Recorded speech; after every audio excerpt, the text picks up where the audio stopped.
여러분 안녕하세요. 오늘도 여러분의 지갑을 두둑하게 채워줄 아주 특별하고 유익한 이야기를 들고 찾아왔습니다. 직장인이라면 누구나 한 번쯤은 해봤을 재정관리 고민 이제 그만. 오늘은 월급쟁이들을 위한 재정관리의 어부터지까지 무려 13분 동안 꽉 채워 핵심만 쏙쏙 그리고 아주 상세하게 알려드릴 거예요. 재밌고 캐주얼하게 하지만 내용은 절대 가볍지 않게 전문성을 더해 준비했으니 지금 바로 시작해볼까요? 2025년 월급쟁이, 재테크 트렌드와 전문가들의 전망까지 녹여낸 완벽 가이드, 절대 놓치지 마세요. 이 영상 하나면 여러분의 재정 상태가 확 달라질 겁니다. 자, 그럼 첫 번째 스텝. 내 월급 제대로 이해하기입니다. 여러분의 월급 명세서 혹시 받자마자 숫자만 확인하고는 서랍 깊숙이 던져두지는 않으셨나요? 혹은 알 수 없는 항목들의 고개를 갸웃거렸을 수도 있고요. 월급 명세서는 단순히 통장에 얼마가 들어왔는지를 알려주는 종이가 아니라 여러분의 소득과 지출 구조를 파악하고 미래 재정 계획을 세우는 데 있어 가장 기본적이면서도 아주 중요한 문서예요.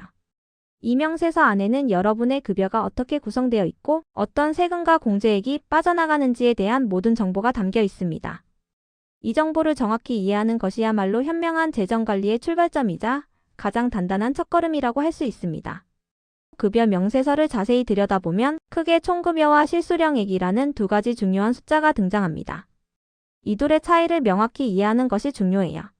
총급여는 회사가 근로계약에 따라 여러분에게 지급하기로 약속한 모든 금액의 총합을 말합니다. 여기에는 기본급은 물론 각종 수당, 직책 수당, 시간외근무 수당, 식대 등과 상여금 등이 모두 포함될 수 있습니다. 반면 실수령액은 이 총급여에서 세금과 사대, 보험료 등 법적으로 공제되는 다양한 항목들을 모두 제외하고 실제로 여러분의 통장에 입금되는 최종 금액을 의미하죠.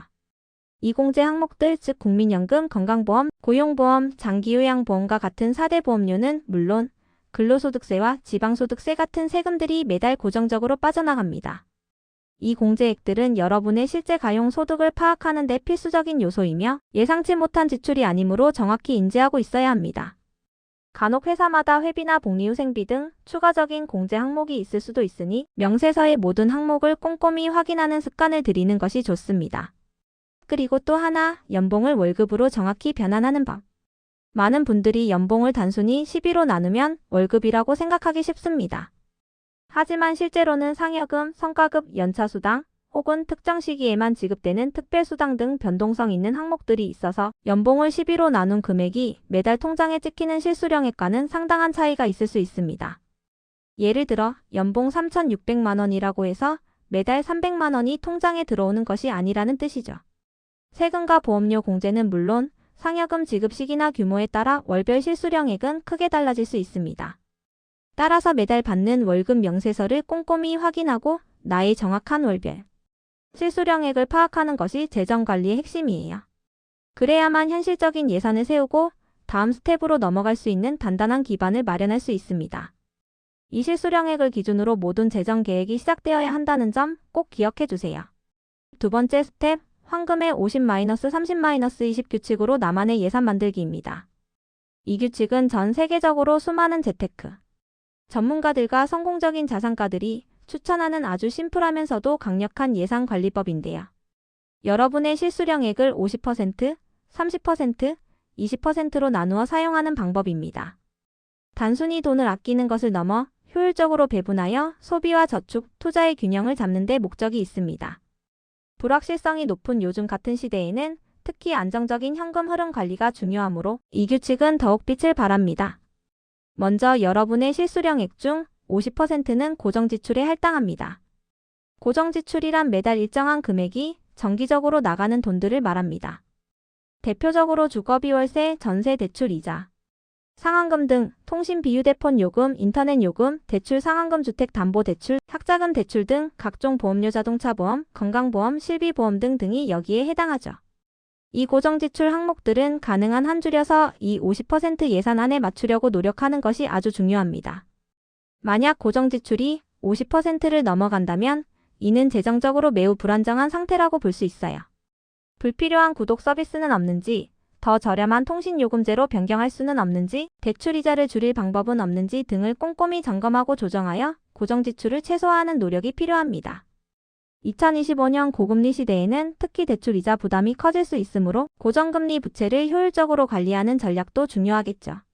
다음으로 실수령액의 30%는 변동지출에 사용합니다.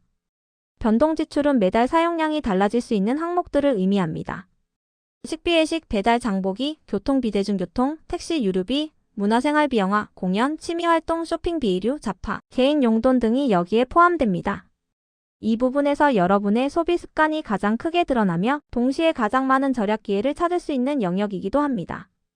스마트폰 가계부 앱, 은행카드사 앱에서 제공하는 소비 분석 서비스를 적극적으로 활용하여 자신의 변동지출 패턴을 파악하고 불필요한 지출을 줄여나가는 연습이 필요해요. 예를 들어 매달 외식비가 예상을 초과한다면 주 1회로 외식을 제한하거나 점심 도시락을 싸는 등의 노력을 통해 비용을 절감할 수 있습니다. 혹은 불필요한 물건 구매를 자제하고 꼭 필요한 것만 구매하는 미니멀 라이프를 실천하는 것도 좋은 방법이 될 수 있습니다.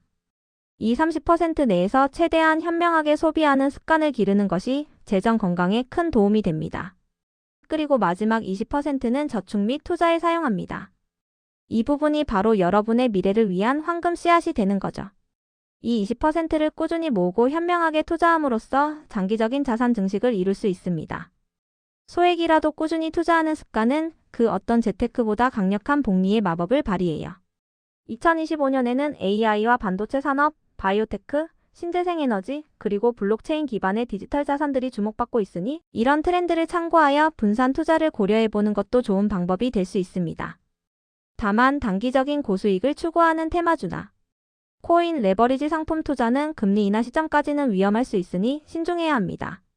재테크 공부를 통해 자신에게 맞는 투자처를 찾는 것이 중요해요. AI 기반 자동 투자 플랫폼을 활용하여 효율적인 자산 관리를 돕는 것도 고려해 볼 만합니다. 황금의 50-30-20 규칙을 적용하여 구체적인 숫자로 예산을 짜는 단계별 방법을 다시 한번 자세히 설명해 드릴게요. 만약 여러분의 월별 실수령액이 300만 원이라고 가정해 봅시다. 이 경우 고정지출 150만 원 50%, 변동지출 90만 원 30%, 저축 및 투자 60만 원 20%로 예산을 세울 수 있습니다. 처음부터 완벽하게 이 비율을 맞추기는 어려울 수 있어요. 하지만 매달 자신의 지출을 기록하고 점검하면서 조금씩 조절해 나가는 과정을 통해 분명히 여러분만의 최적화된 예산 시스템을 만들 수 있을 거예요.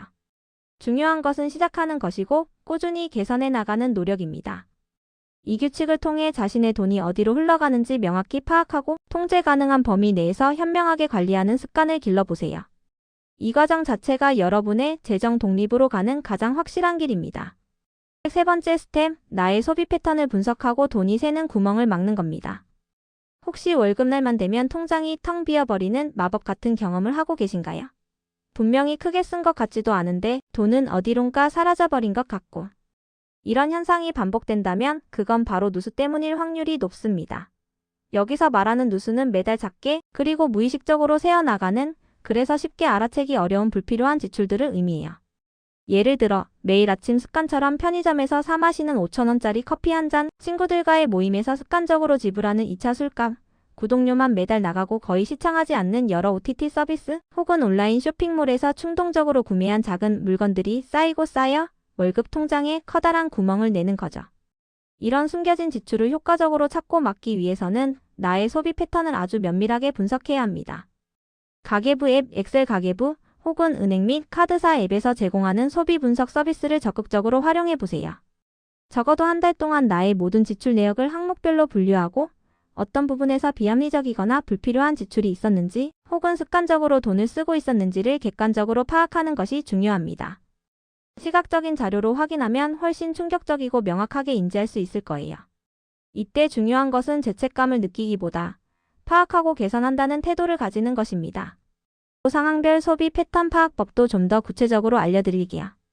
만약 여러분이 퇴근 후 피곤하다는 이유로 배달, 음식을 자주 시켜 먹는 패턴을 가지고 있다면 이 패턴을 명확히 인지하고 다음 달부터는 주 2회로 제한하거나 주말에 미리 간단한 음식을 만들어 두는 식으로 대체 목표를 세울 수 있습니다. 혹은 주말마다 친구들과 모여 술자리를 갖는 것이 고정적인 패턴이라면 매주가 아닌 격주로 모임을 줄이거나 술집 대신 각자 요리를 해와 홈파티를 즐기는 등 대안을 찾아보는 거죠. 쇼핑을 좋아한다면 충동구매 억제 챌린지를 만들어 물건 구매 전 24시간 동안 고민해보는 규칙을 세울 수도 있습니다. 이렇게 자신의 소비 패턴을 정확히 파악하고 나면 돈이 자꾸 어디로 사라지는지를 명확하게 알 수 있고 가장 효과적인 방법으로 누수를 막을 수 있습니다. 마치 집안의 새는 수도꼭지를 잠그고 물 낭비를 막는 것처럼 말이죠. 처음에는 불편하고 어려울 수 있지만 작은 변화들이 꾸준히 모여 장기적으로는 여러분의 재정 상태에 아주 큰 긍정적인 차이를 만들어낼 거예요.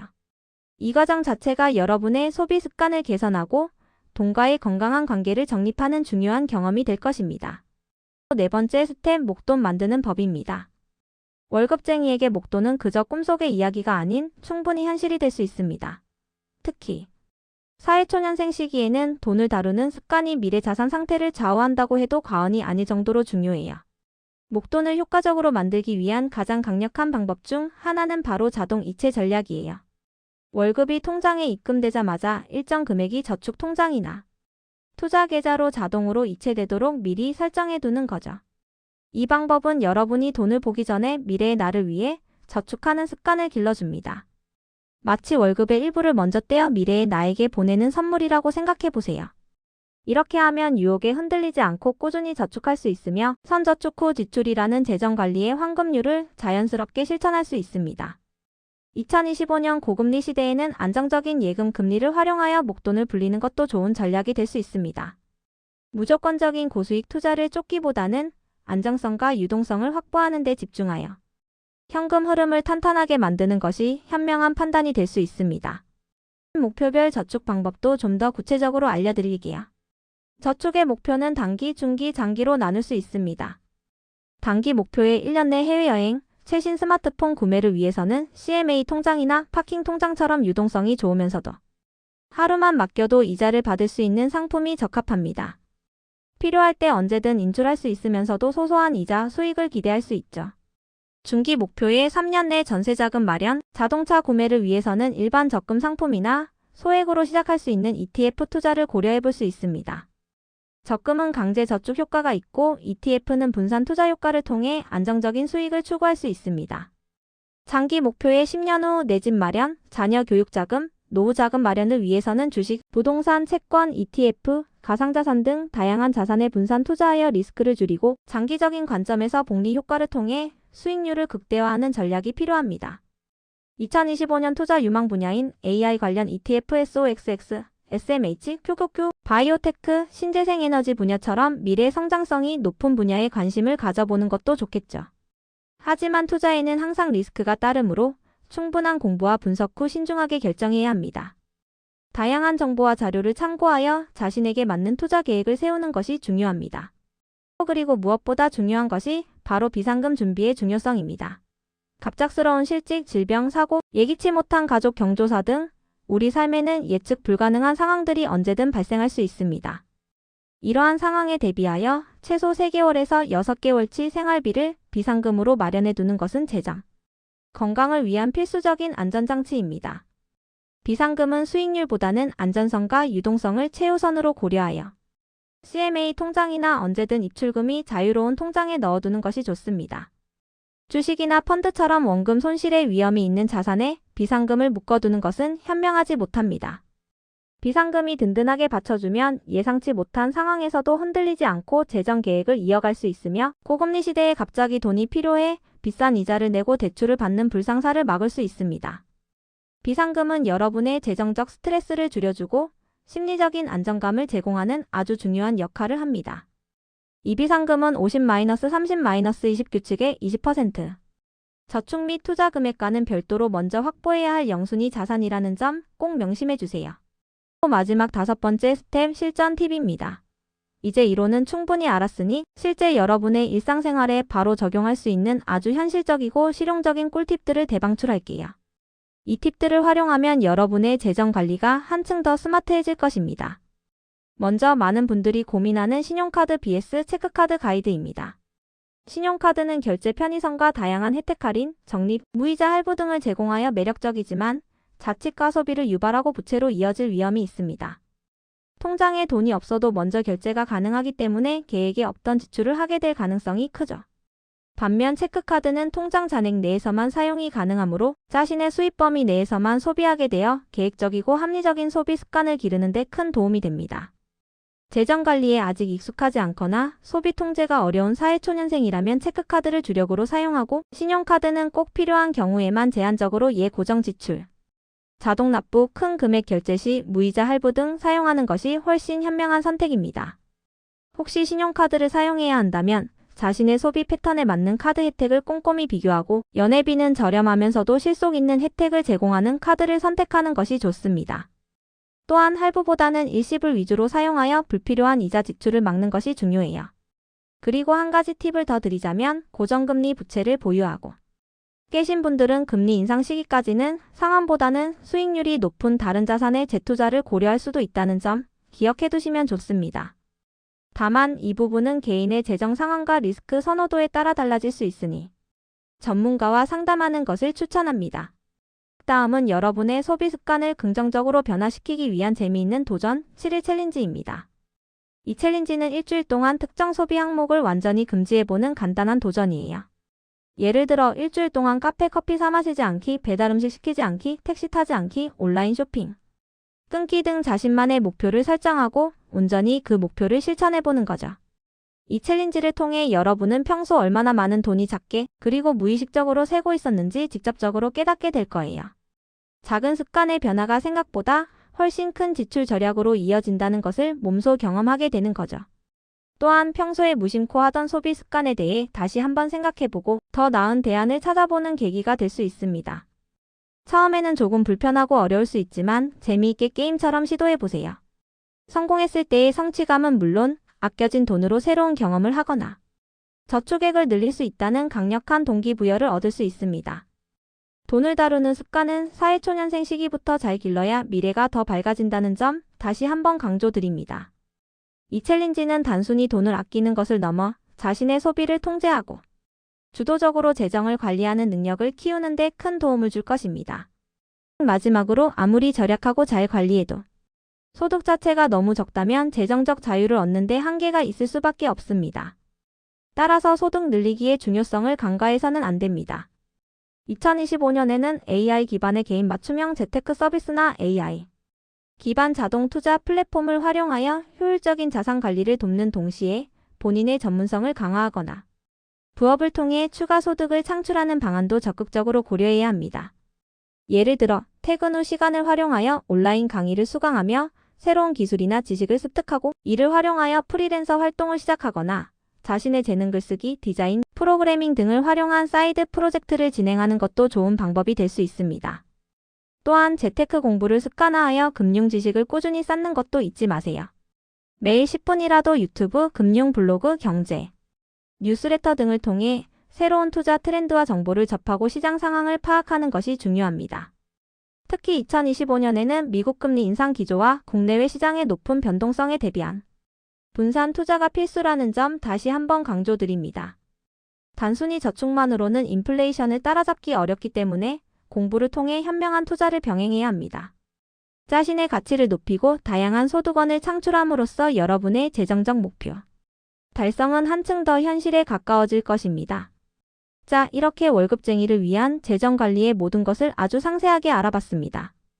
급여 명세서 이해하기부터 황금의 50-30-20 규칙을 통한 예산관리, 나의 소비 패턴 분석 및 누수 차단, 효과적인 목돈 만드는 법, 그리고 신용카드 체크카드 현명한 사용 가이드와 재미있는 7일 챌린지, 마지막으로 소득 늘리기의 중요성까지.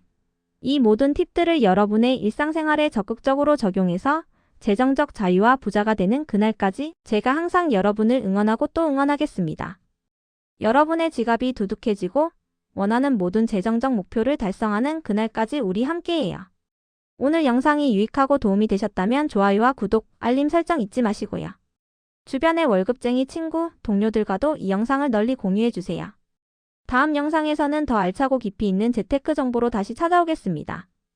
그때까지 모두 현명한 소비와 투자를 이어가시길 바라요. 안녕.